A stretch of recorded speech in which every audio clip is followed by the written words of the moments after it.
Hey, everybody, welcome back. Today we're going to a special place, deep, deep dark, where it gets very, very dark under the darkest skies you'd ever hope to be able to observe under, to Kenton, Oklahoma. Yes, Kenton, that city of 17 people, 4 miles, just the other side of the Oklahoma-New Mexico border. Every year there, in early fall, late summer, they have a beautiful star party where for a week, people from all over our country and various other countries come to enjoy the really dark skies. And you should make it part of your hobby to get out there if you can. But for those of you who can't, for some reason or another, we're going to take you there a little bit tonight. But first, I'm going to tell you a little bit about what's happening on the Astro Imaging channel. I'm going to present my entire screen here, sharing, and oh, it's not where it was supposed to be. There we go. On our website here, there's a couple of new developments. The program database, as you know, you can get an entire list of all the shows that have ever been on the Astro Imaging channel, and you can go there. And if you're looking for a particular thing, go here to where it says spreadsheets, click on this, and you'll be able to download a spreadsheet that's a searchable spreadsheet. It's just an Excel spreadsheet, and you can find out everything you need to know. We've had a particular storm of people wanting to see Robert Traub's analysis of how to do process comets because Leonard came by.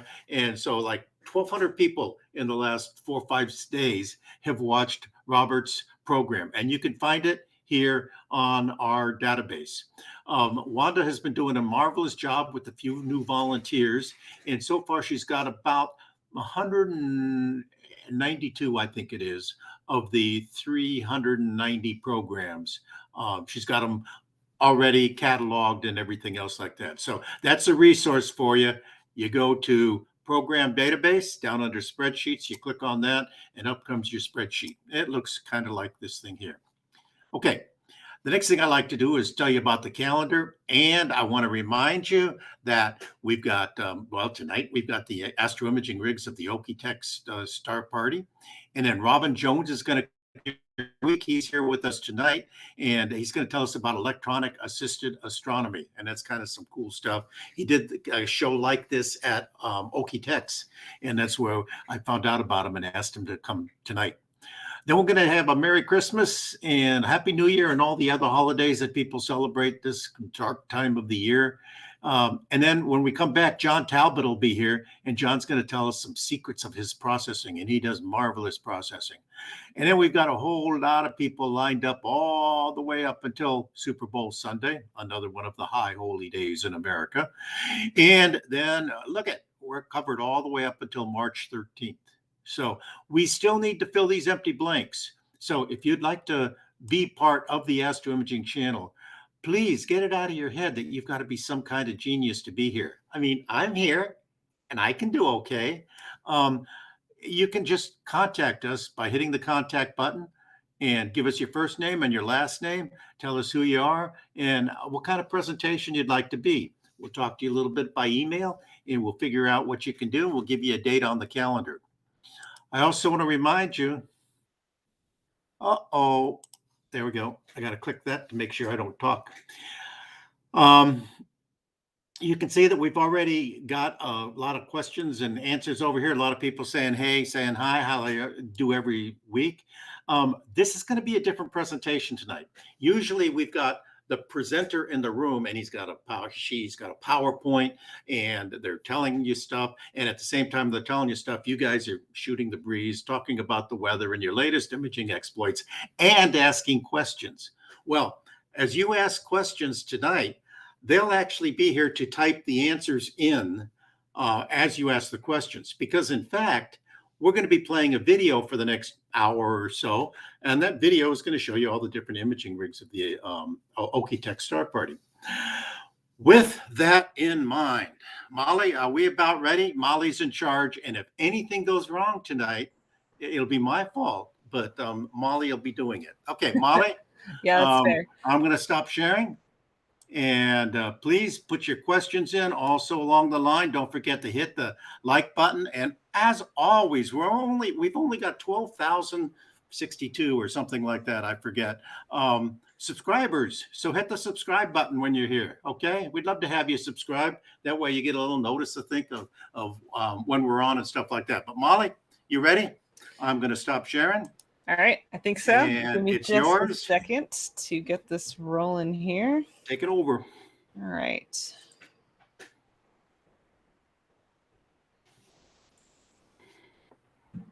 Let's see. And do that on here too, so y'all can watch. Oh, rats, where did you go? I'll do it with you guys in a second. Let me get this running first.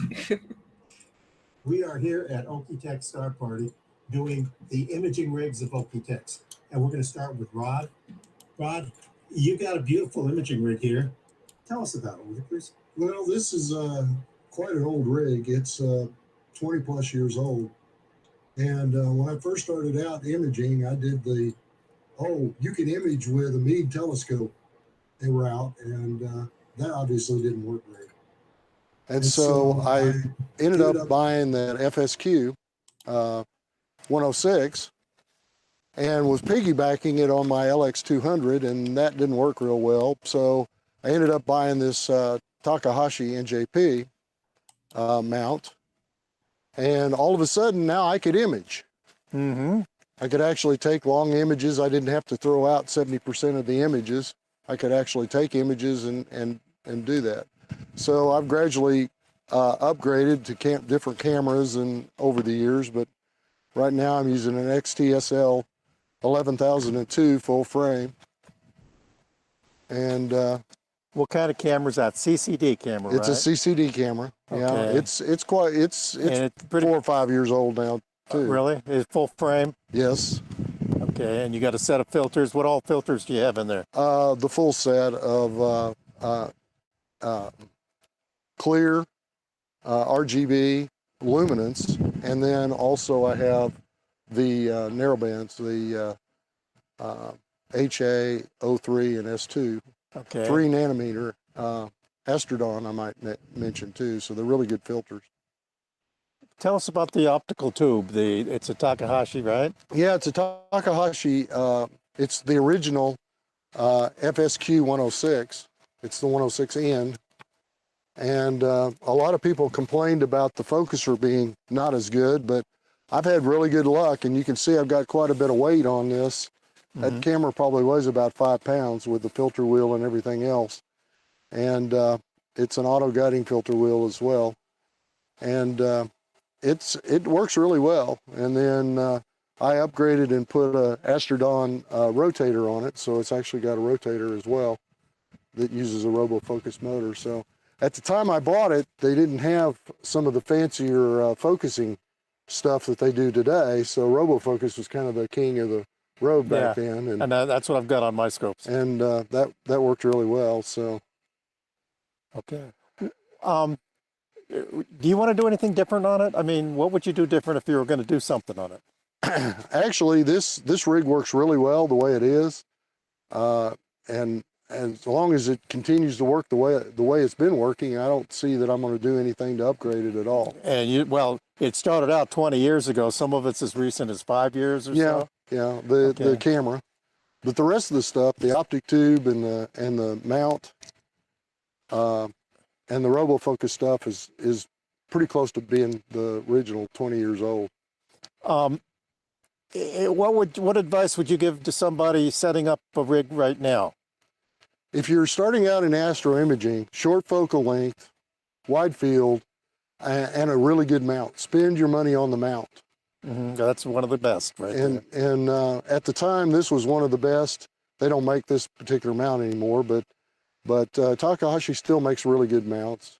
And at the time, the reason I bought Takahashi was it was available, where you didn't have to wait 3 years for an astrophysics or 6 months for a software BIS. So anyway, my other rig is a Paramount ME. This ME is probably 15 years old. And I bought this TOA 150. It's a Takahashi as well. to do a little longer focal length imaging, and originally had it on the NJP So this scope used to fit on over that up on that one, one you and showed us earlier. I ended up saying, well, you know, I've got two scopes. Why don't I get two rigs? So I went ahead and got the ME, Mm-hmm. and now that I've upgraded with a flattener, so that I can use the larger chips, where you don't have to do that on the FSQ. It's flat through 90 millimeter. This one isn't flat through 90 millimeter, so you got to put a flattener on it. But so I've got What do you that. mean by 90 millimeter? The diagonal of the image circle on that FSQ Okay. is 90 millimeter. But you don't have a 90 millimeter chip. No, but if you did, it would cover it. Okay. In fact, that FSQ was originally designed to handle the 5x7 film cameras, Ah, the see. big film cameras. Yeah. And so it does really well with the smaller full frame chips. 44 or something. Yeah. So What would you do different with this one? well, this is an old STL 6303 camera, which is a APS-C size chip. And I've been thinking about upgrading it to maybe one of the new CMOS full frames, Mm-hmm.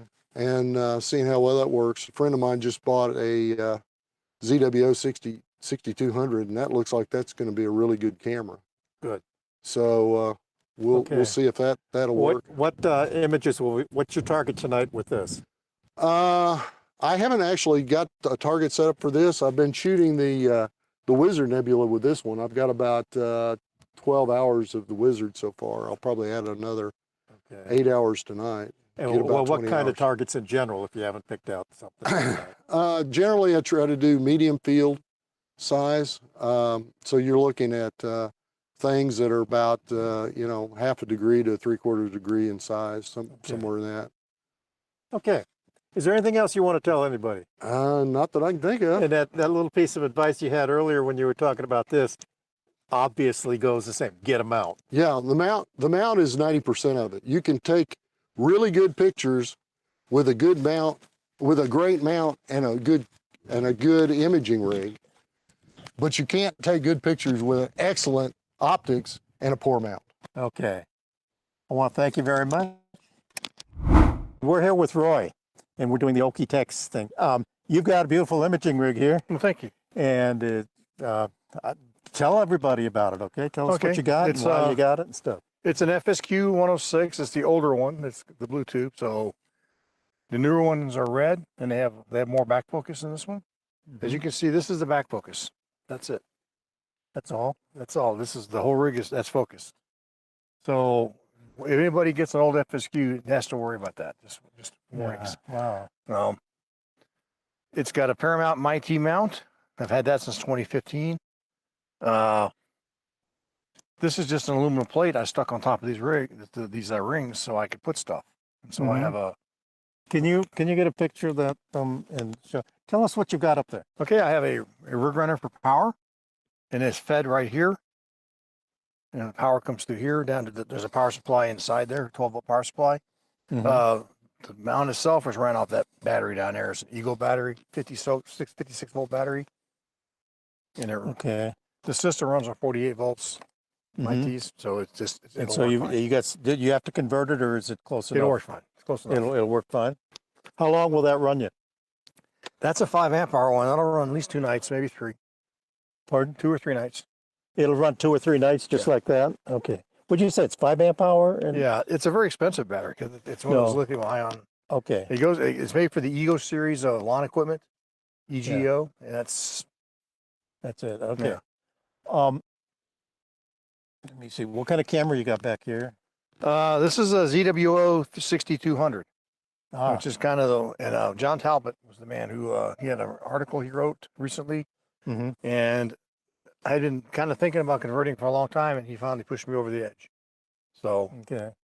And the guider the guider is the 120, I think it is. from ZWO? Yeah. All right.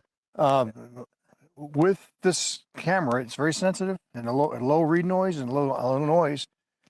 3-minute images are enough for most filters, especially color, all your narrowband, your broadband filters. So you don't really need a guide with the mic D if you do a big enough alignment. Yeah, well, that's good. So What other stuff do you have up here? I mean, I Okay. recognize some of it, but tell us so that. okay, this is a filter wheel. This all came as part of the ZWO filter wheel, ZWO guider, ZWO guide Are they camera. all ZWO products? Not this. This is an old Finger Lakes PDF focuser. Oh, okay. So this is about the only one that'll actually mount on the scope because it's back focus probably we're talking about. So it occupies that much space and that's it. Okay. And then I see you have no wires coming across the motion. Right. Everything kind of, well, this wire, Oh, you do yeah, have this one, right. Because this one right now, I'm going to work on this tonight. So it'll have some slack. Because this is the problem with these are USB 3. Very few USB 3 hubs or anything like that work well. So this is straight into the computer Okay. because it's USB 3. And you can't get it through the mount. No, that's USB. There's a USB 2 mount right here connection, Okay. but that's 2 only. So you have a USB 2 port up here, but Yeah. not a USB 3 port. Okay. Yeah. What might you do differently off this rig if you were going to do it again? I don't know. I've been through a couple iterations up here. I used to have a focuser up here. When actually controlled a RoboFocus, Oh, okay. and that went on there. And I took this knob off and stuck it on there. But then I went with this, so I took that off and put this up here. So, like I said, the good thing about having just aluminum plate, you've got lots of room to do things. And I didn't talk about it. This is the 5-volt converter for this hub. Okay. Again, it's a USB 2 hub, so not much use now, but a few years ago. Yeah. So I don't know. That might come off. It's kind of wasting real estate space and tacking it. I don't really need those USB 2 hubs anymore. So What do you find this particular rig good for? What are the best targets for it? this is a wide field system, especially with this camera. I actually took a picture of North America and the Pelican in one shot, and it wasn't even centered between the two. I just centered on North America, so there was still more space. I could have recentered it and gotten more stuff in it. There was more to see. So this is a wide field system. It's designed for that. This is only an F5. So Okay. The other question that we've been asking people is, what would you tell people starting off in imaging about how to build the rig and I would what to do? tell them the most important thing is to get a good mount. Get a good mount. These things, times have changed since, I've been doing this for a very long time, since the 1990s. So Tri-X pan. yeah, the old Yeah. film and all that. Yeah. Yeah, all that. I took film shots, never got one I liked, so I don't even have them anymore. They're gone. Huh. So, I still got an Olympus OM1 somewhere lying around with Really? the mirror that pops up and all that. Uh, So I would go with a mount, and to me, the reason the mount is you want something that can hold a lot of different things. People buy different scopes, put different things on, different cameras. So you And- trade them around. Yeah, so a nice equatorial mount will give you that capability. How long have you had this mount? I bought it in 2014, I think. First year, 14, so 15, like 7 14. years. Has it been that scope on it the whole time? This one? Yeah. Yes, I also put a 9 1/4 on it when I'm at home for show and tell. Okay. I have a 9 1/4 Celestron, Uh-huh. and I put that on there for show and tell when we're doing like a moon or something like that. Okay, so So- you can swap it around. Okay. Is there anything else you'd like to tell the folks? You said it's very expensive if you want to buy everything. I Yeah, think the when mount is when I said is- 20, I Mhm. might have been conservative on that. The mount is the mount is the way to go, I think, and I Yeah. don't. 40 to 70% of your first expense should be the mount. And I can't say which mount you would go with. The good thing about a Paramount is that once you get them running right, they work well and Okay. they point accurately very well. And Okay. Larry Groom, live in St. George, Utah, and just a retired old guy having fun in astronomy. Good, great. Hey, tell us about your Astro Imaging rig here that you brought to Okie-Tex. Well, it's a pretty nice rig. I've got a Paramount Mighty mount. I've got a Astrophysics AP130 GTX 5-inch lens. As far as the camera goes, I've got an SBIG STF 8300, and with the filter wheel and off-axis guider, and also the SBIG STI auto guider type camera. And then controlling it all on top of the telescope is the Prima Luci Lab Eagle 2 and Feather Touch Focus Boss 2 controller for the focuser. So that's basically it. Okay. Tell us about your wire bundling here. Tell us about why you did that and how you did all that, would you please? Well, I don't know. It looks pretty bad, I think, but I just, I don't like to cut cables. You can't really trim down the USB cables, that kind of stuff. So most of these are USB cables to the cameras or to the focuser. So I just take, once I get everything mounted, kind of grab them, fold them up as neatly as I can, and tie wrap them all together and try not to get things too twisted up or broken off. Okay. And I see you're using Anderson power poles here. Oh yeah, nothing but the best. Anderson power poles, they work very well. They're pretty bulletproof as far as cross polarizing them when you plug them in. It's still possible to do it, but they're pretty bulletproof. Okay, what's this big red device up here doing, and why'd you go with that? That's the Eagle 2 computer. The reason I went for that is A, I'm a sucker for gadgets, and B, it's the way to get most of the controlling of devices and USB ports and power ports all in one area. So this is an Intel computer, uses an Intel NUC motherboard. It's got 4 USB ports that you can turn on or off from the computer, which is kind of nice. If you're having an issue with the camera and you're not sure, instead of getting up and unplugging the USB cord, you can actually disconnect it electronically from within. So these 4 ports are controllable from the computer itself, and then there's 4 more additional USB ports that don't have that capability. And then back here is power ports. They're all 12 volt. This one powers the power into the Eagle computer. This the power to the camera, and then also power to the focuser here. So you can turn those on and off from the software. Now, the interesting thing is that I connect to this wirelessly from that computer that's inside that little laptop tent. So it's wireless. I connect to it, and this on this computer runs the SkyX and all the other software that I use to run the telescope in itself. So the nice thing about it is that there's only 2 cables. Forget this one. I won't explain this one, but there's only 2 cables that go up to the telescope mount. This one's power to the Eagle computer on top, and then this one actually is the USB cable that goes back from the Eagle to the mount to control the mount itself. Okay. This is actually an Ethernet cable that I use sometimes to hardwire, just to connect to the telescope using an Ethernet cable instead of wirelessly. All right. How do you polar align this?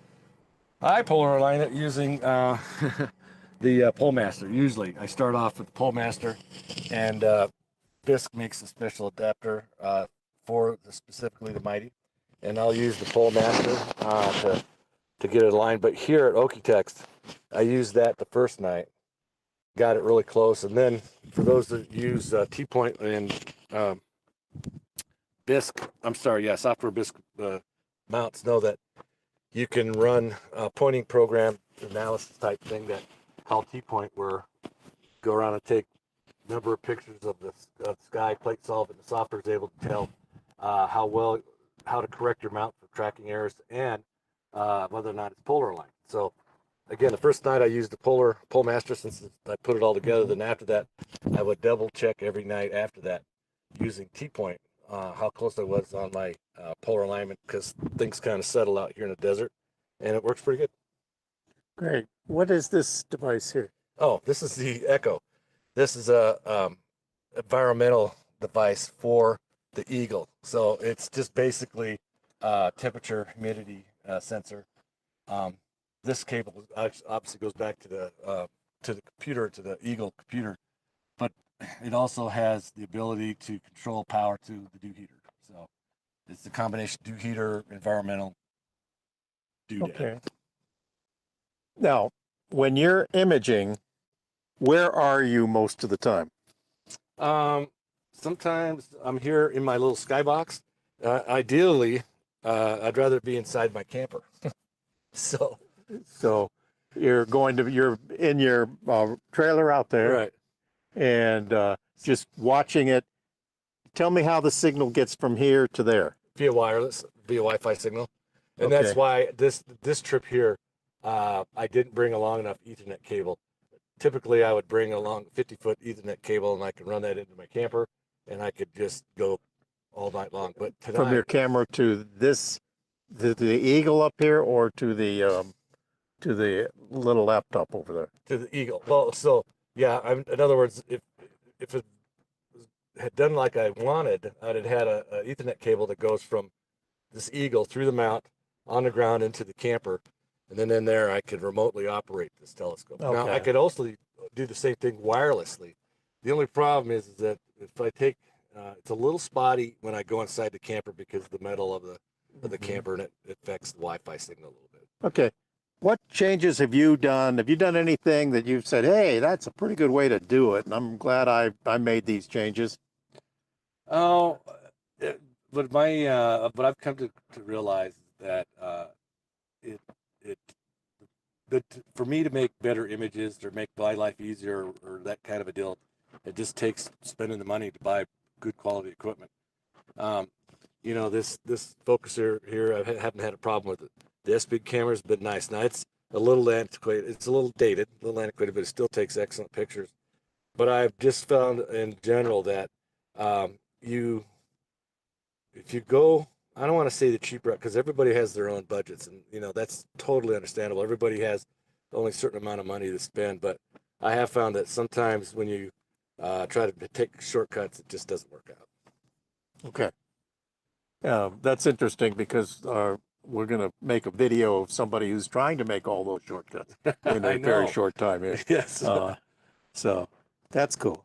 Now let's see. I wanted to go look at the little doggy shelter, the tent for your little pup over here. Hey, if you didn't have the skybox, then your computer's in there and it's got cables in the back and things like that. And this allows you to pretty much keep the light that's coming off your computer screen at least right in your face. Right. Yeah. So And- the only light that comes out of there is out of the direction of the opening. So you're right. It's not perfect, but it's better than nothing. But the reason I have it here in the skybox is the first night I didn't have it out, and I had got the imaging run going.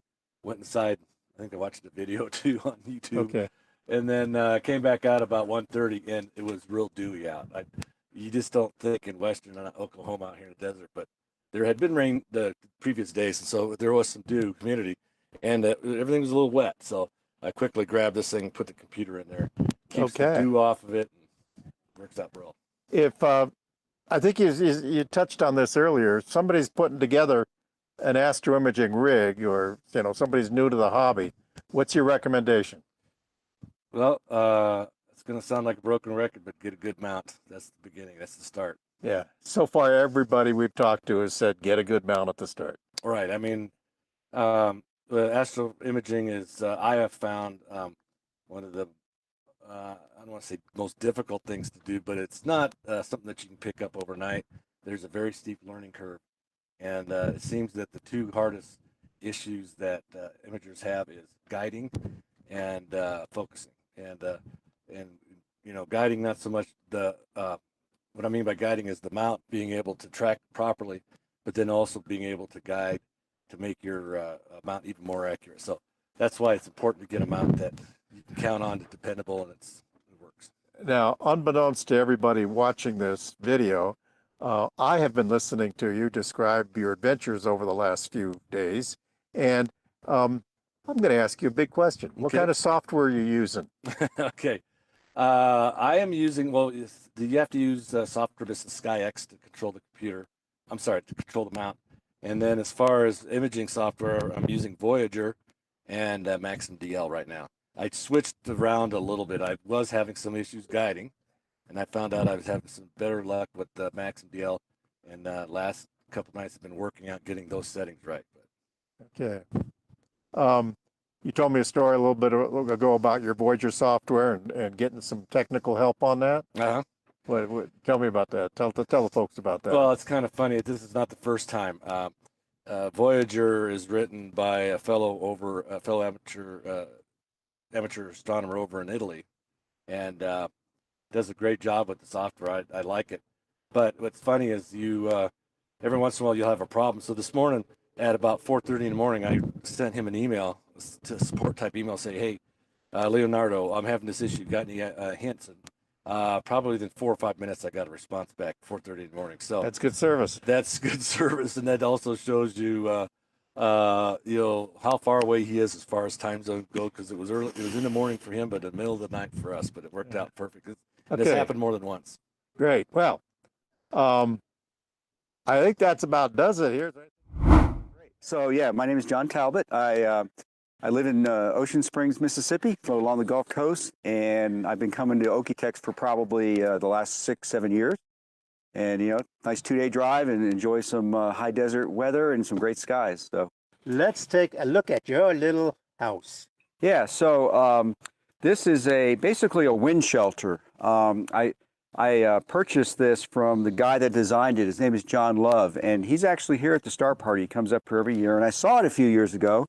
And I was, it's always windy here, and so I always had problems with guiding and such. So I went and talked to him, and he says, "Yeah, man, these things are great. I image throughout the Southwest, and this is kind of what I use." And so I was intrigued by it, and then I purchased one from him, and it's the greatest thing in the world in a windy place because it does actually two things. It keeps the wind off your optics, at least the majority of it. And it also, any extraneous light that you may have on your imaging setup or whatever, you have to kind of look in the corners to actually see anything so it blocks the light from everybody else. So it does a really good job. And it's supposedly good to 50 miles an hour, so we'll see. You can image at 50 miles an hour? No, this thing will withstand winds, and it's been tested up through 50-mile-an-hour wind gusts. Now, we've seen a couple of these around, and I noticed the way you've got yours tied down is a little bit different. And I'm going to back up a little bit so that people can see that. You'll notice that when you're walking around John's, it's hard to trip on the guy wires. You see how he's got them situated such that they're pulling from the opposite corners, of course, as they must, form a triangle for everything. But they don't stick out into the way where somebody could trip over them. So that's cool. Right. That's what John told me to do. And there's glow tape on them, so they glow at night too, so you can kind of see them, so you won't run into it. Because this thing's pretty dark at night, So it's light proof. Yeah, it's pretty much light proof, except the corners and of course underneath. Okay, so you could sit inside with your computer. I could not bother other people. Yeah, I could. With this particular setup, I don't have to sit in there. I actually sit in the RV and do all my work. How do you do that? So we'll see here in a second. Okay. I have an Eagle 4 Pro computer on my scope, and it creates a wireless network that allows me to connect to another device, an iPad, iPhone, different type of pad, or my laptop.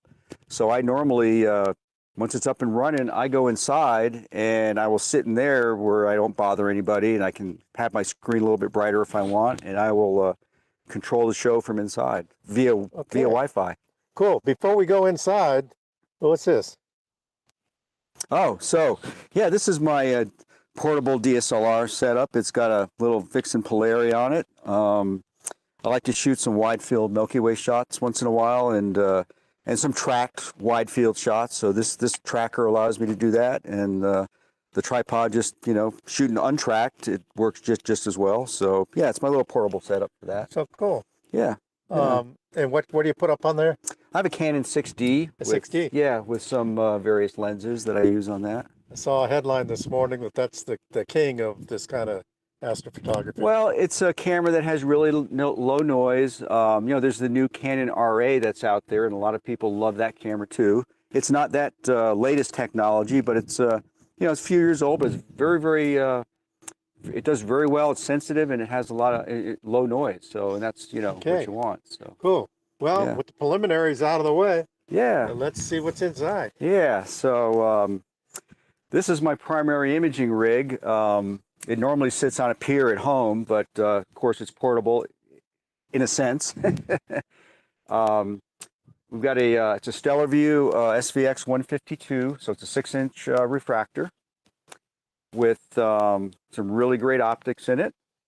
And on top of it here is the Eagle 4 Pro.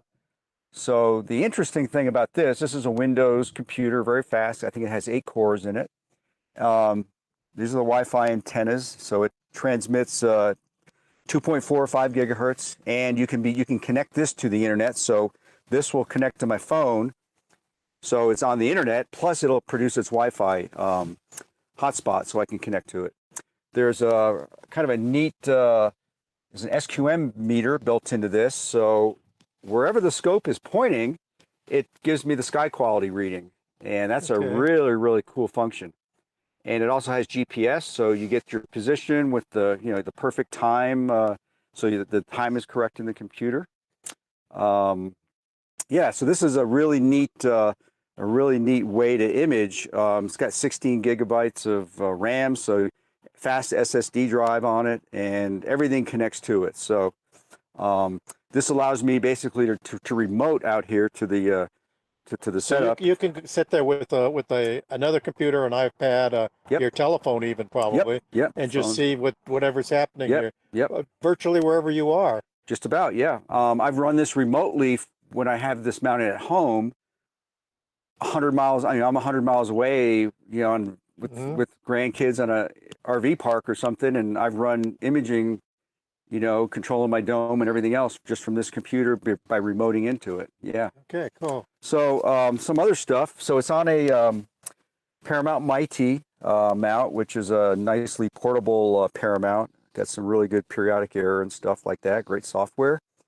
And on the back, there's a Nightcrawler 3.5-inch focuser, motorized focuser. That's this part here. And on top of that, or over on the side, this is a little temperature humidity sensor that goes with the Eagle. It's an optional thing, but provides you with temperature, humidity, and pressure. So it automatically controls the dew heater.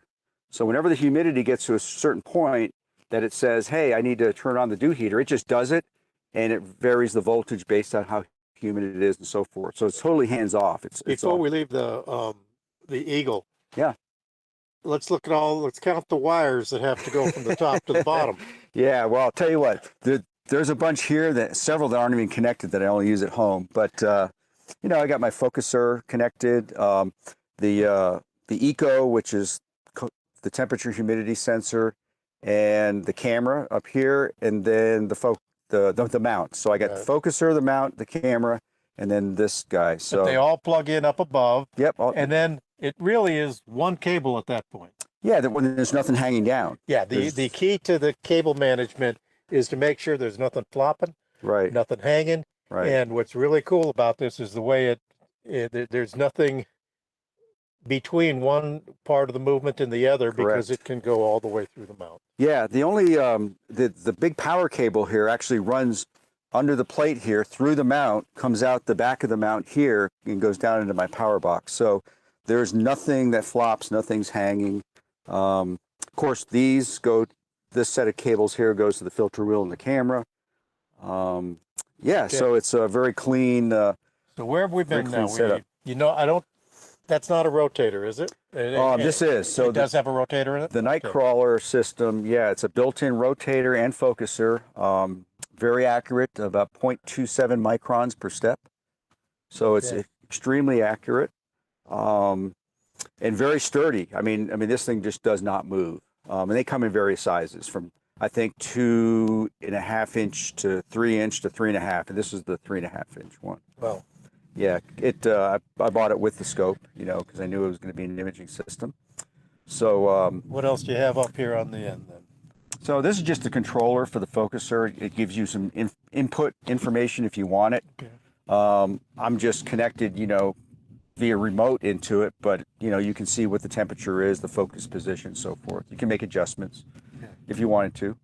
And then on the back end, the camera system, this is the relatively new ZWO ASI 6200 camera. So this is the Sony IMX 455 chip, and that comes in either the QHY 600 or this one, the 6200 from ZWO. It's a full frame back illuminated CMOS chip, which is probably now caught up to and surpassing, what's out there for That's what I was going to ask you about, the Yeah. good old CCD versus CMOS. Right. We need some kind of presentation about that. Well, we'll be doing that tonight. So, yeah. And just take time out from the rig here. I was at John's imaging seminar for the first couple of days here, Sunday and Monday. And every year John has done some work with the people here at Okie-Tex to show them a little bit. I got a lot out of it. It was an advanced imaging thing, and I'm not all that advanced, but I was able to keep up with it and learned a lot of neat, cool tricks. So Yeah, great. Wonderful. And I don't know if John will be doing it again next year, but he has done it in the past, and Yeah. and it certainly was a worthwhile addition to any star party. Great. Wonderful. Yeah. So most of the data that we actually worked on in the class came from this camera here. And yeah, it's a wonderful setup. It's kind of like what I assumed. It's kind of like my retirement setup. I retired 5 years ago, and I always wanted to, a nice mount, a nice scope, nice, just something that would take me through retirement and basically, hopefully, done buying things. So we'll see. What powers all this? So it's all powered. I've got a little power box down there. It's just a normal UPS that you'd have from home. Just a typical UPS unit, and field power comes in here, and then I just, I have my camera in the mount, or the Eagle. I'm sorry, the Eagle and the mount, and that's it. It's just turn on. So that's not a battery box for you. No, it's no. an uninterruptible power supply. No, And right. Okie-Tex is blessed with a 110 volt current running throughout. Yeah, no, this is we haven't had no power issues in the last 6-7 years here at all. The interesting thing is now the Eagle back here, it controls power to the camera, controls power to the focuser, and I can remotely turn these things on and off. So even though this is fired up, I can, when I want to, I just turn the power on to the camera to start the cooler and turn the focuser on. So it has 4 different power outputs here that you can control things and remotely through whatever, your phone app or your. If something needs a reset, you can do a deep reset by Oh, yeah. remote control. Yeah, absolutely. And they're totally configurable. So, yeah. Now this is your retirement rig. This is not a beginner rig. No, this is not a beginner rig. That's for sure. Yeah. What would you tell beginners if they were just starting off? What do you need to know about Astro Imaging before you get going? Yeah, well, if you're like a real newbie, the simplest thing you could do is everybody has a DSLR. Most people do. A tripod and a DSLR with a kit lens, you can take some wonderful wide field Milky Way shots with those. I mean, untracked, 30, 40 seconds in a dark site. And even if you're in a suburban or an area where you have lights, you can still photograph constellations and things. That's where I wish I had started, and I didn't start that way. I started with a telescope setup, and I had to kind of learn the hard way. But as you get more advanced and you want better stuff, and you want to upgrade, the most important thing, I think, in the entire thing is the mount. Because that's what's carrying. Not this again. Yep, this is about the 5th video I've done out here. Yeah. And every single one. And now it doesn't matter if I've got a $500 telescope on here or a several $1,000 telescope. If that mount isn't working right, it's not going to give you good results. Yeah. So that's the key. And you don't have to have a mount like this. There are lots and lots of good mounts out there that are relatively fair priced and not super expensive that work really well. Okay. And I guess my last comment would be, don't start out with something that says it's got 500 power, and don't start out with a little scope, a little small refractor that's short focal length with maybe a DSLR in the back of it or an inexpensive camera, and you can get all kinds of interesting what I tell shots. people is, go ahead with the refractor first because it's easier to learn on. That it's more forgiving of the mistakes. Absolutely. You can get usable stuff earlier on. Yeah. And even after you've graduated to the higher focal length, the heavier everything else you want to get so that you can get the little galaxies and stuff like that.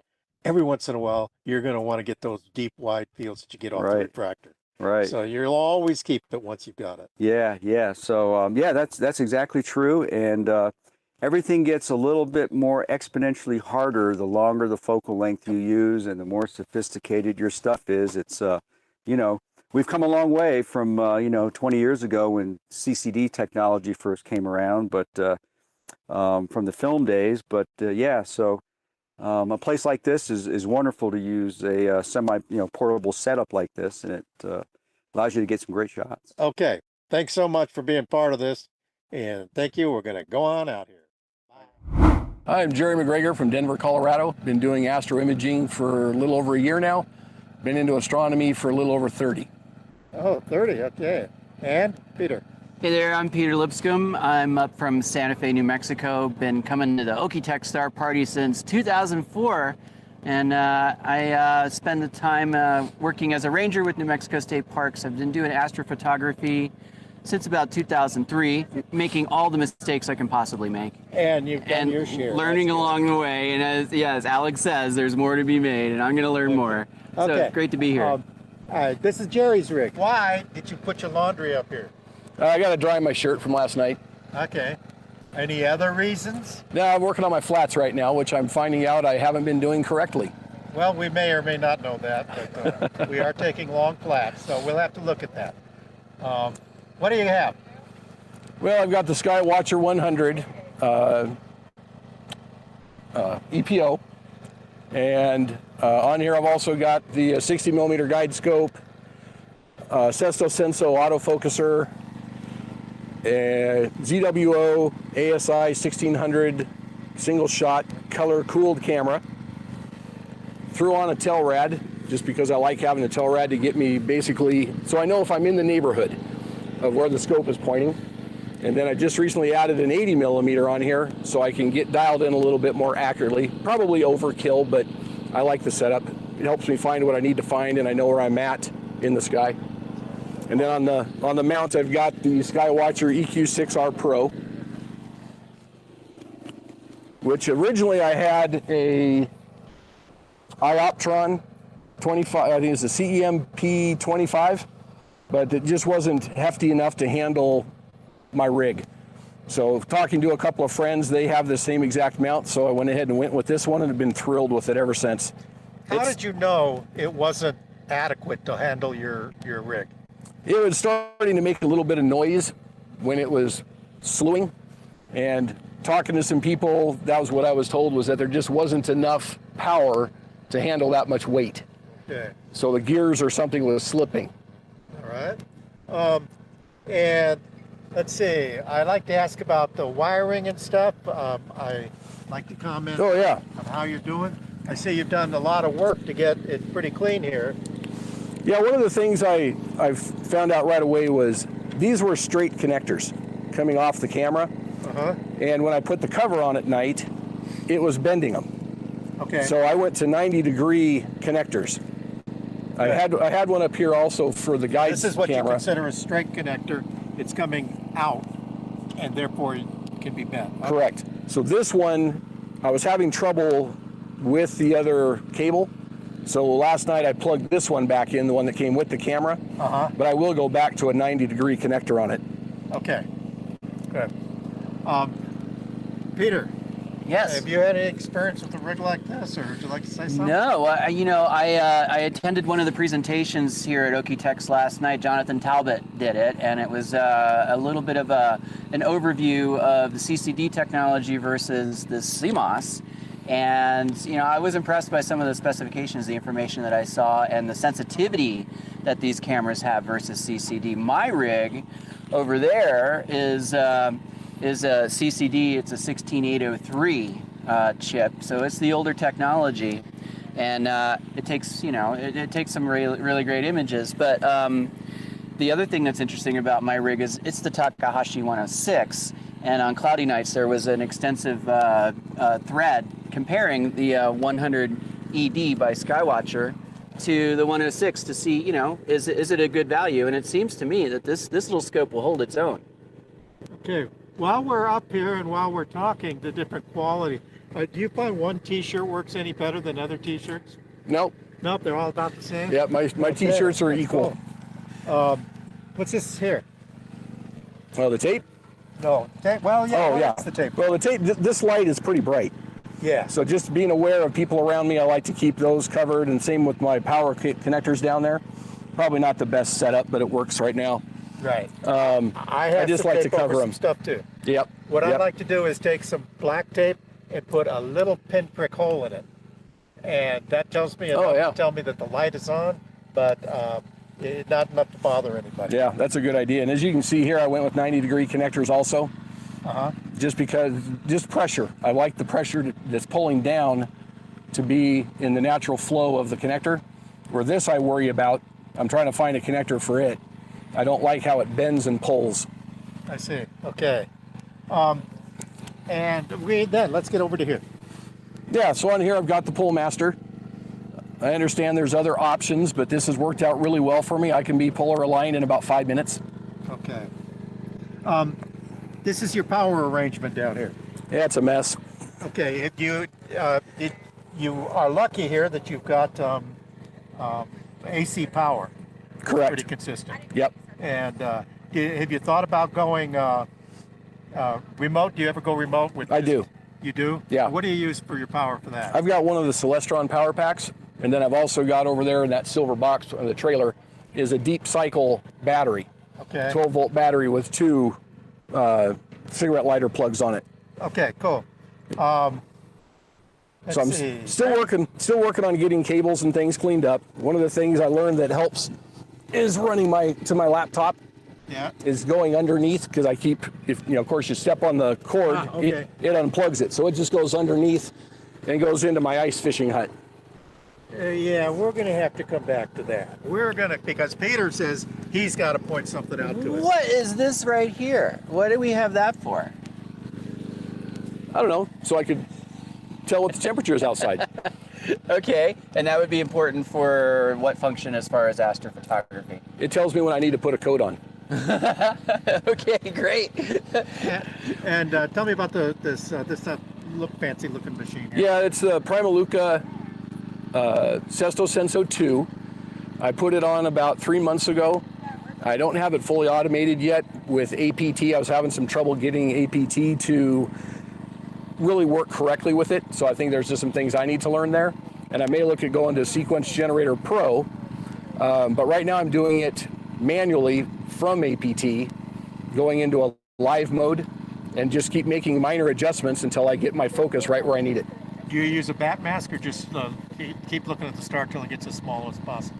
Correct. I just keep looking at the star till it gets as small as it can. Yeah, you've got all the stuff you need right now to go automated, and you're going to want to do that as soon as you can. It changes everything. You can go to bed, your sequence will complete, everything parks, gear setup shuts off. Now, you say you don't like drag. Okay, I see this is tied to this, so that can, so that will hold all the drag up and things like that. Okay. Yeah, cool. you got strain relief. He's looking like he's got that good. But yeah, the temperature thing, for focus on the camera, you want to have this connected to your automated focuser, because of course, as the temperature cools and the tube contracts, this thing will record what that temperature delta is. And if the tube's contracting, it needs to push the camera a little further out. So it's going to be able to know when that time comes based on what constraints you give it. Or if it's hot and everything's starting to expand, it wants to bring the camera in to maintain your focus. So yeah, you can know when to put on your coat, when the ice fishing hut is the thing you need to retreat to. But yeah, the focus, I found that kind of thing is very helpful for my setup. When I was setting up a couple of nights ago, I'm going to take a picture of the ground here. A couple of nights ago, I was setting up, and somebody who had arrived after me said that he asked, why do people using these ground covers, these tarps? Is it a good idea to have a tarp under there or not? I noticed your tarp is different than my tarp. Everything I've got is like 20, 30 years old. So yours looks newer and modern. Why do you use it? What does it do for you? Stuff like that. Well, a couple of things is, number one, it's if I drop anything, if I drop an Allen wrench, I drop a little screw, it's a heck of a lot easier to find. Another thing I like is this one is slightly padded, so when I have to kneel down, it doesn't bother my knees at all. Then the thing I learned in 2018, I used to use just a regular tarp. In 2018 out here, we had so much rain, I had huge puddles all over it, and they wouldn't drain. Because the rain will just This is all porous, so it all drains right through it. The water does not accumulate. And so it looks like it folds up pretty small. it does, and it's very, very lightweight. I've tried carpet over the years, and it's too heavy. Yeah. So I always bring out a weed eater, and I weed eat. You can see I weed eat it over here for the other pad, just so everything lays flatter. Just makes it kind of nice. Since we got power, why not bring the weed eater? Dude, you really bring a weed eater to a Star Party? Oh, I'm sure I'm laughed at by everybody, but that's not on anybody's list yet. No, but my mat will be on everybody's list, and there will be whole threads on cloudy nights about which weed cutter works better at which Star Party. I'll put up an affiliate link so I can gain a little money on the sales. Yeah. It works, I tell you, because this brush is rough. The weed eater just helps my mat lay perfectly flat. I don't have little sticks and things coming up through it, poking me in the knees. And the cactus is a thing. We have tiny little cactus that you don't see until it's already gotten you. So Okay. I'm gonna have to end this video pretty shortly because I think we're getting into the weeds. We're getting here. the punchy side. We're getting into the weeds. Indeed. One of the reasons I really wanted to get your rig is because it was different than the other ones. For one thing, my cameraman that I was using, stand closer to me. So, no, stand closer to me so I can get on the microphone. Okay. And one of my, Larry, who is a gadget freak, and Larry was my videographer for the last couple of videos we were doing. And so he wanted to go do all the fancy ones. And we wound up getting all the big Takahashis. Everything that we took a picture of cost $30,000, $40,000 or something. I don't really know, but it was really expensive. Yours looks very, very nice and is great, and I'm sure it's up there. But yours is the kind that everybody else can also have. Yeah. You know what I mean? It's more accessible for the budget. Absolutely. Yeah. And it takes wonderful pictures, I'm sure, and it can be done. Yep. Yeah. Okay. That's well. You've already told us that you swapped out mounts. What other, and they're not mistakes, but what other things have you learned in your development? A lot of it is just not being afraid to ask people for help and go online, and it's reading a lot of forums, trying to understand things, because Skywatcher doesn't put out manuals on how to interface with Sesto Senso or APT or anything else. And Peter, what Yes, have sir. you learned in your years of Astro Imaging as far as what to do? Don't try and do more than you need to do. Like, for example, guiding and chasing the seeing. Be very conservative with your settings for guiding to begin with. And don't get freaked out when the chart starts jumping around because the seeing got bad. Yeah, we're going. So that was one thing I've learned. Also, the importance of getting your polar alignment set correctly, making a good model so you can have a good pointing and good tracking. Bring more tools than you think you're going to use. Yeah. Okay. What are you going to do different when you get home? What have you learned from setting up here at Okie-Tex? And would you be doing something different, or have you pretty much got this to where you want it? I've got the telescope where I want it, the cable routing, and just everything's functioning very, very well. The biggest thing I've got to dive into more is just the imaging, doing the flats, doing the biased, the darks, and all of that. Okay. Yeah. Thank you both very much for being here. Hi, everybody. I've got a rig at home. As a matter of fact, I've got a rig at home. I've got a rig out in the desert, and both in observatories, things like that. And I wanted to make a rig that I could put in my RV. I've got an RV over there. And if you don't realize that RVs are relatively short on space and so forth. Now, in my travels, I've collected a lot of astrophotography equipment at one point or another, and I didn't want to buy a whole bunch more just to make this project work. So my goals were to put together a system that could reliably take lots of good pictures, probably wide field, would be very easy to transport, and didn't involve buying a lot of new equipment. So this is what came out of it. Well, that's a nice looking rig. Why don't you start from the top and work your way down? Yeah, okay, we'll start up here. This is a Teleview NP101. I've had it for about 10 years, bought it used off a club member was selling it from the Riverside Astronomical Society, so I picked it up.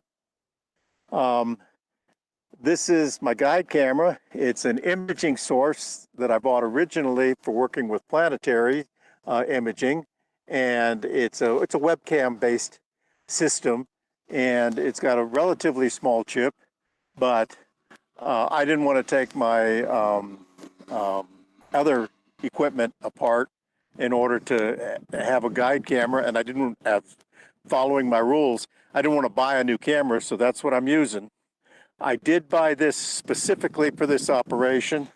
This is a ZWO ASI-071, I think it's called. I don't really remember that stuff from time to time. I use it to take color pictures. I bought it because although it's not the newest of technology, it offered me a bigger chip. And so it's about $1,600 or something like that, I forget. Okay. I also had an old RoboFocus motor sitting around, and I bent myself a little bracket so that I could hold it, on my NP101. You can see that sometimes I use a DSLR on it, and when I do, I run the focus into there. See this line? I've got another line in there that you can't see it because it's just hidden. That's where this particular camera focuses, and I've got it very well marked out so that I can go to that space every time I start the day. I can go there, and I'm not in focus, but I'm very close to focus to where SGP can take it from there. I've also got right here in the middle an Orion thin off-axis guider. I thought in putting together an imaging rig that was very compact, first thing to do is to skip this other telescope that sits up on the side here. Even if it's a small telescope, it's still extra stuff. I find that the off-axis guider takes some setting up, but once it's set up, everything is more reliable, more repeatable. It's just sitting there the way it should be. Now, as you can see, this is a Losmandi GM8 mount. I've had it for, probably 20 years, okay? And it uses the same electronics and everything as the G11 that I have in my home observatory, and I can swap them back and forth if I need to and stuff like that. However, remember I said I wasn't going to buy a whole lot of stuff? And when you get old and you've been at this for a while, you start collecting a lot of stuff. And among the stuff that I've collected motors and gearboxes and things like that for the Losmandi system, because they're all interchangeable.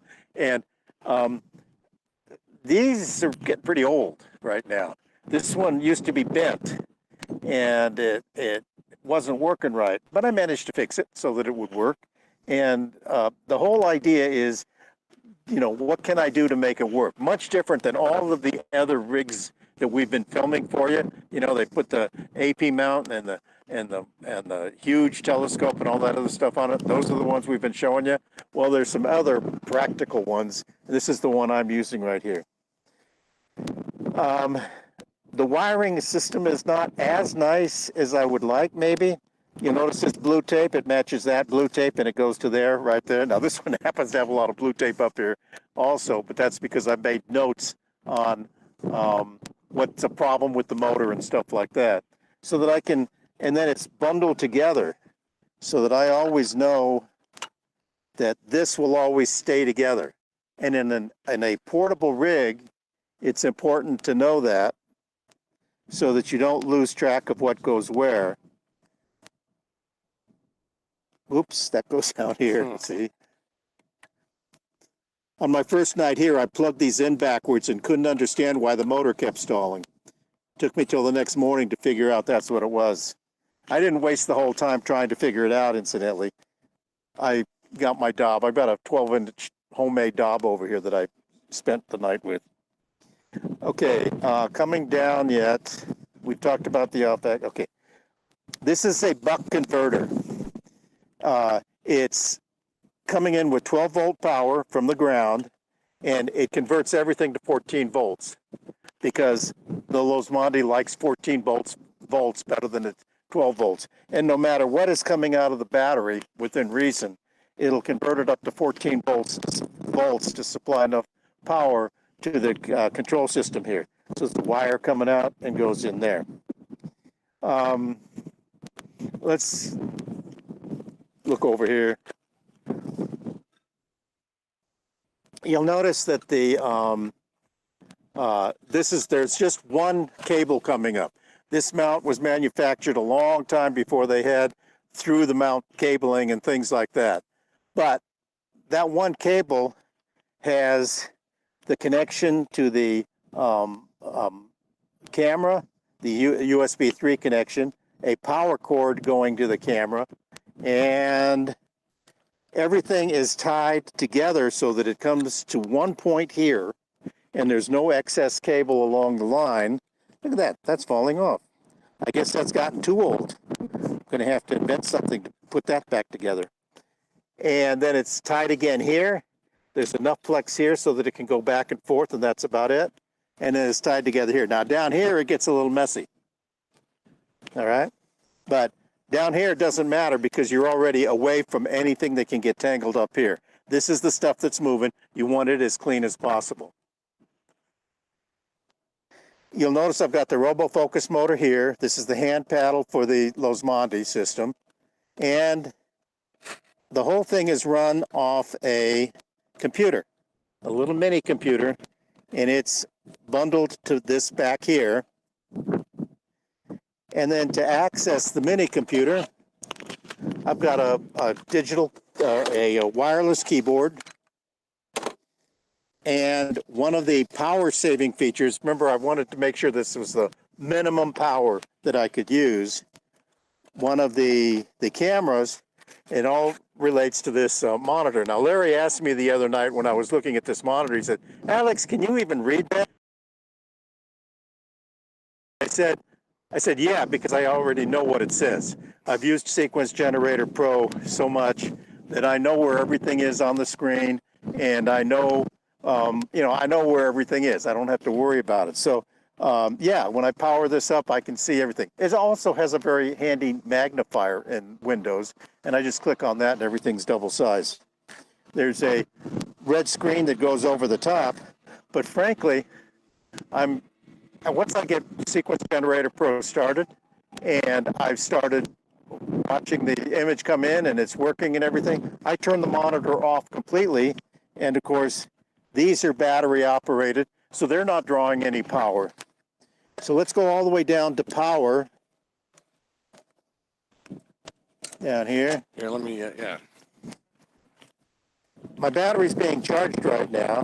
You can see that this battery pack is a, what I think, 55 amp battery. It's a dry cell sealed battery. Now, I know there are fancier batteries out there. I know that there are more expensive batteries out there that can last a long time and all sorts of interesting features, okay? But remember, I was trying to do this as inexpensively as possible. So it can be done.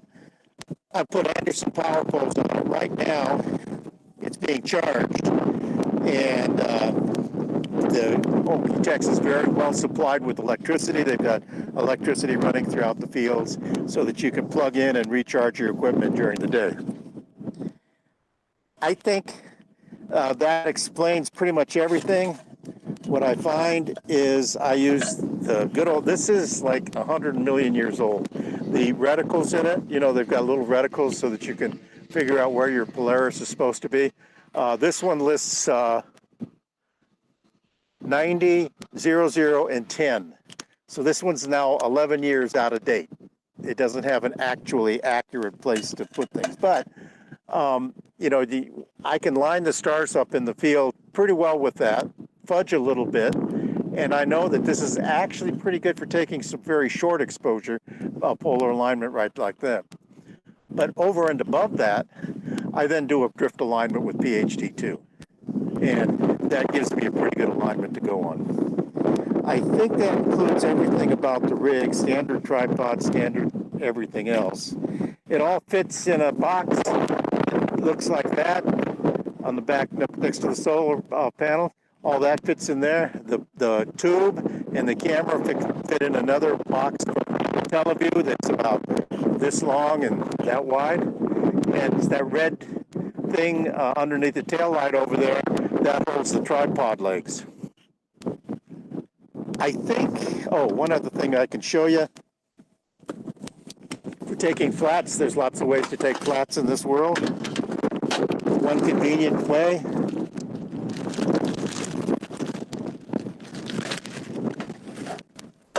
Sometimes it gets windy in Oklahoma.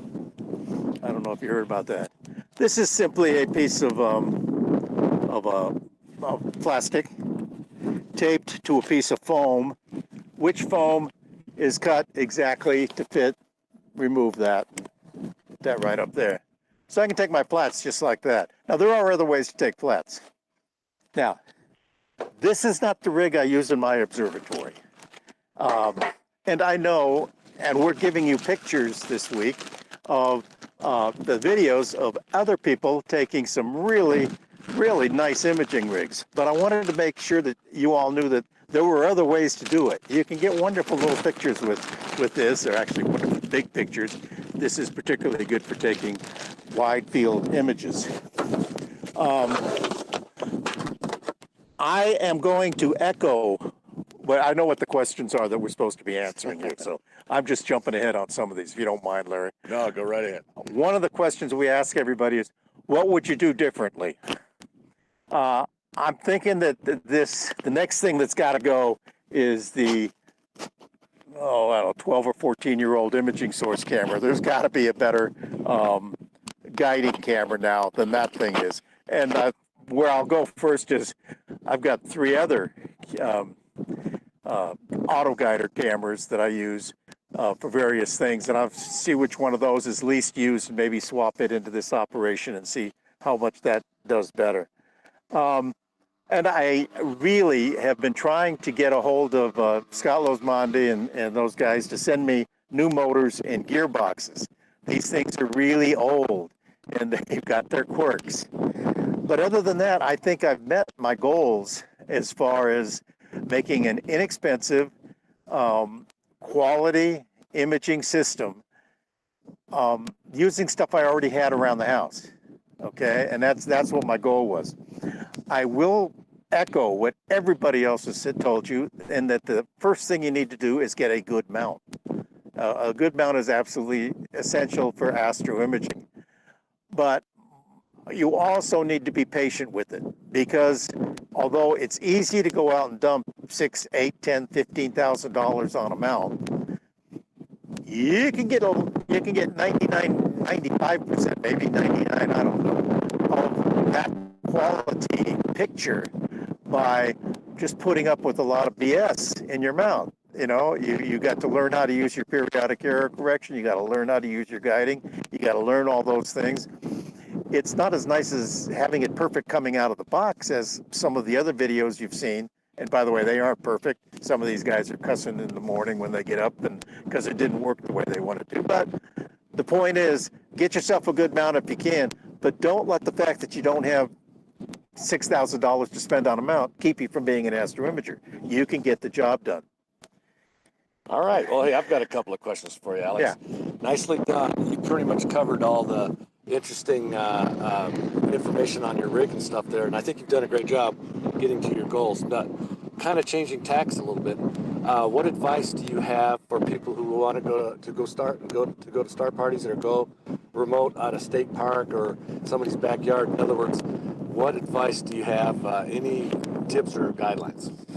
Well, I don't know. I like to travel, and I've been to a lot of star parties. First thing is you have to understand that every star party has its own personality. Okay? Larry asked me the other day, well, now that you've been to Okie-Tex for 2 or 3 days, what would you tell these people? And I would tell these people, if I were to walk up to them and say, I've been to a lot of star parties, and this is what I have to tell you about star parties. I would expect those people to tell me, yeah, that's all very nice, but you know what? This is our star party, because every star party's got its own personality. Some are very strict and got their rules and got their ways of doing things, and some are very laid back, kick back. Some you'll get killed if you have a white light on. Others will say, "Hey, come on, man, get the light off, dude." You know, so it comes in all sorts of shapes. But the important thing is make sure you've got a place to stay. Let's pan around here if we can. This is just our little corner of the world, and it's got some, you know, it's got lots of tents. It's got lots of different kinds of people around, you know, and if you've got an RV or a trailer, I'm going to get over here in the light a little bit. If you've got a trailer or an RV, bring it, but make sure you've got enough power in it. Make sure you put one red LED light bulb in your system someplace rather than try to run off all the white light bulbs. That way you can just turn on the one red light inside. Make sure you've got very good coverings over all the lights. If you've got automatic car lights or something like that, get those under control. But you can't be inside a tent and turn on your white light. It glows all over the place. One important thing to do if you're going to be an Astro Imager at one of these things is don't try out new stuff at this party. That imaging rig I just showed you over there, it's actually been out about 6 or 8 times at our local observing site and in my backyard. I don't know how many times, where I've had to work out bugs and cabling and stretching things and just all the kinds of things you have to do. Configuring your software, do all that stuff at home. Don't come to the Star Party to try it out for the first time, okay? Be sure you bring enough food. Be sure you bring enough people around you to help out if you can. Make sure you've got a good battery, some solar panels if you need it, because if you don't have access to 110 volt electricity, you're going to need to recharge things. That battery you see right there in the ground, or you saw right there, that'll last me 2 nights. I used about 2.5 amp hours per hour of imaging. And that one it'll be reeled down towards the end on the second night, but it's a deep charge cycle battery, and that's what you need. Now, we're not going to go into discussion here about all the different kinds of lithium ion phosphates, etc. There's all sorts of batteries out there. That's the one I wanted because it's inexpensive. For like $85, I get at least, I get probably 2 nights of imaging. With the solar panels, I get the forever imaging, okay? All right. So that's my advice to somebody going to a Star Party for the first time. Figure out where you're going, plan everything ahead of time, practice everything ahead of time, pack everything together, put it all together in one place, and put it in the car, or RV, or whatever, and bring it. Yeah, excellent advice, Alex. It's nothing worse than getting out to a Star Party, finding out the one cable you need to make everything work. Well, that's because you've got another cable just like it. Yeah. You bring 2 of everything you can. Yep. Bring extras if you can. Extra power supplies if you're going to run a 12 volt power supply to power equipment. Bring a second one if you can. Yeah. You know, have some backup. So, all right, Alex. Anything else you want to add? Nope. Thanks, everybody. Bye.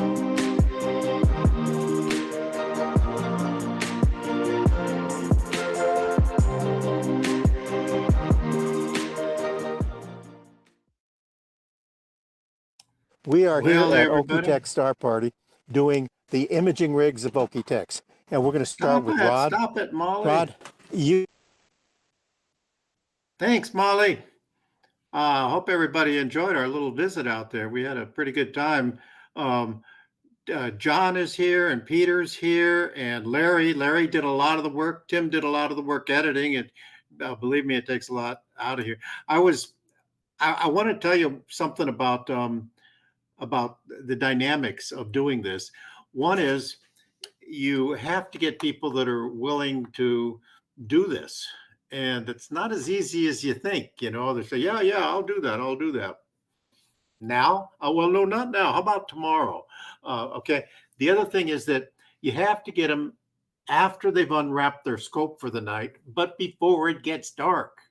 And so you've only got a limited time in which you can grab these people and show them. Another problem I had was that my videographer, who is a lovely gentleman, is a gadget freak. And he wanted to go see all the big expensive stuff. And so he kept going up to, big expensive stuff. So that's why we got all the big expensive stuff there. And finally he had to go home so I could go off and do some of the other things. So that was nice. Thank you, Larry, for that. You can turn your mic on and defend yourself if you like. Somebody asked if they wanted to see campers, and this got cut out of the they wanted to see campers with videos or with Astro images on the side. So I shall take just a second here, not the whole time that Larry actually spent doing this, but this is my camper here. I was gonna say, I think we all know whose camper they were referring to. Yeah, that's mine. And you can see it says Alex Astro up here, alexastro.com. That's my website. And I think I've got the other side. That's the one side. This is the other side. So I got an old camper. It's like my old imaging rig there. And my stripes on the side were getting all rotted. So I just took them all off and instead put up this beautiful little collage of Astro images I've taken through the years. Anyway, that's what I did. So somebody in the chat group, and Tim cut that out because he said, "You're taking too long in that video." I know. I hate editing because something gets left up on the floor. But anyway, anybody else want to say anything else while we're here? Well, that's not what he says. He puts in comments, okay? But it was taking too long. I admit that. Okay. You did a great job asking, did a great job asking questions of people like, what's this do? So that, I mean, because you probably know what it does, but for all of us out here who might not know what something is, that was really helpful. Well, it was fun showing you that. If you've got any questions, I know that some of these guys that you saw, they do have Astrobin sites, and you can look at their photos there. John Talbot, who was featured in one of the Astro Imaging rigs, will be doing a show for us on the first Sunday back after the new year starts. So he'll be here, and he's got lots of good pictures. He's going to tell us about, well, noise. And so I think we've covered everything, and we seem to have kept the audience pretty much all the way through here. So that was good. Impressive. So I want to thank you all for being here. Robin will be here next week to tell us about electronic assisted astronomy. And have we got everything? Okay, Molly, you're still in charge. All right, I'll take us out. Good night, all. Thank you. Bye-bye, everybody.